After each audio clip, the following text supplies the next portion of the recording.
d'amour que vous avez manifesté durant ces 4 années passées ensemble, qu'à jamais demeure l'esprit d'équipe. À vous, très cher professeur, chef des travaux, je peux terminer pour vous dire merci. S'il vous plaît, parce qu'il est déjà 15h30. D'accord. Pour ne pas basculer, je présente, pour ne pas basculer dans les velléités et créer des petites escarmouches campagnardes et tracassières, risquant de compromettre les sérieux de ces assises, laissez-nous vous dire que le travail dont nous avons l'insigne honneur de vous présenter ce jour est intitulé de la manière que voici. Confusion entre des et de dans l'expression des élèves de 7e et 8e éducation de base dans quelques écoles de la commune de Lubumbashi. Une pédagogie curative par l'approche interactionnelle. Notre choix porté sur ces sujets susmentionnés pour la simple raison que tout le monde sur notre ville et particulièrement dans la commune de Lubumbashi veut s'exprimer en français.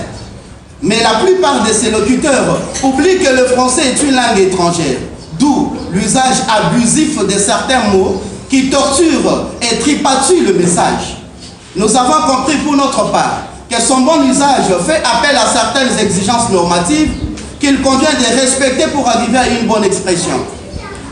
Constatant les bévues d'une manière particulière, la confusion persistante entre des et de, nous nous sommes vus obligés de traiter cette question.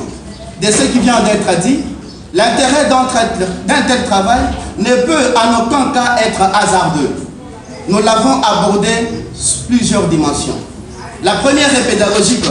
Espérant être autorisé bientôt à enseigner officiellement cette langue de Molière, nous avons opté volonté de parler des confusions remarquées dans l'usage de ces deux mots, ainsi que les articles qui s'y rapportent, afin d'apporter notre pierre à cet édifice pour les futurs cadres de ces beaux pays, afin qu'ils arrivent à s'exprimer correctement en plaçant chaque mot à sa place, chaque texte dans son contexte pour éviter les prétextes. La deuxième dimension est communicationnelle. Nous nous sommes rendus compte que certains locuteurs du français, même les professeurs des humanités, emploient abusivement ces mots sans même se rendre compte. Et c'est déjà devenu leur seconde nature. Ainsi, ce travail sera pour tout enseignant de français une motivation qui le poussera à prendre conscience de ses erreurs afin de redorer les blasons ternis de la langue française. La troisième dimension est scientifique. Telle est notre contribution dans ces concerts de scientifiques auxquels, avec l'accord de vous, mes formateurs ici présents, nous ferons partie d'ici peu. Il aidera les autres à trouver une nouvelle façon d'enseigner ces deux petits mots qui compliquent beaucoup. Et la dernière dimension est pastorale. Dans la quasi-totalité de nos églises, plusieurs sont nos visionnaires qui veulent prêcher en français pour se faire interpréter. Le message est toujours tripatouillé à cause du mauvais usage de ces mots.